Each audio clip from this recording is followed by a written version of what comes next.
Caste నమ్మేస్తారా? Caste నమ్మాలా? ఏం question అండి క్యాస్ట్ అమ్మేయడం? ఈ క్యాస్ట్ ఫీలింగ్ వల్ల నువ్వు ఏమైనా ఇబ్బందులు పడ్డావా ఎప్పుడన్నా? ఇప్పుడు పడుతున్నాగా. మందు తీసుకెళ్ళలేకపోతున్నా, అమ్మాయిలు తీసుకెళ్ళలేకపోతున్నా. అవునా? నా కులం నా గొప్ప డబ్బులే పోయినా సరే. క్యాష్ నా దగ్గర ఉంది, మీ క్యాస్ట్ నాకు ఇచ్చేయండి. నాకు క్యాస్ట్ ఫీలింగ్ లేదండి. ఇది పెద్ద బోత్. పెళ్లి టైంలో మీ క్యాస్ట్ అబ్బాయిని చేసుకుంటావు, వేరే క్యాస్ట్ అబ్బాయిని చేసుకుంటావు? అసలు నేను క్యాస్ట్ గురించే ఆలోచించను. అబ్బాయిని చేసుకుంటాం అంతే. అంతే.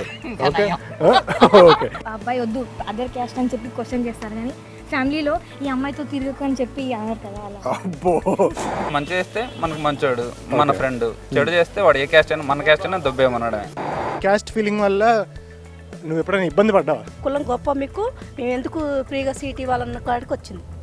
మాకు చూస్తే తినడానికి కూడా లేదు, వెనక ముందు ఏం ఆస్తులు లేవు, మేము పని చేసుకొని బతుకుతున్నాం. మరి మా పిల్లలు ఎలా చదవాలని కూడా అడిగాను.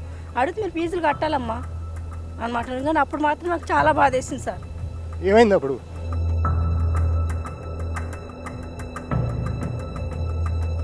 మీకు ఏడుపు ఎందుకు వస్తుంది? ఏడుపు ఏం లేదు. ఏదో ఇన్సిడెంట్ గుర్తు వస్తుంది మీకు? మంచి అవకాశం క్యాస్ట్ వల్ల పోయింది. ఏం అవకాశం? మ్యూజిక్ డైరెక్టర్గా టైటిల్ వేద్దామంటే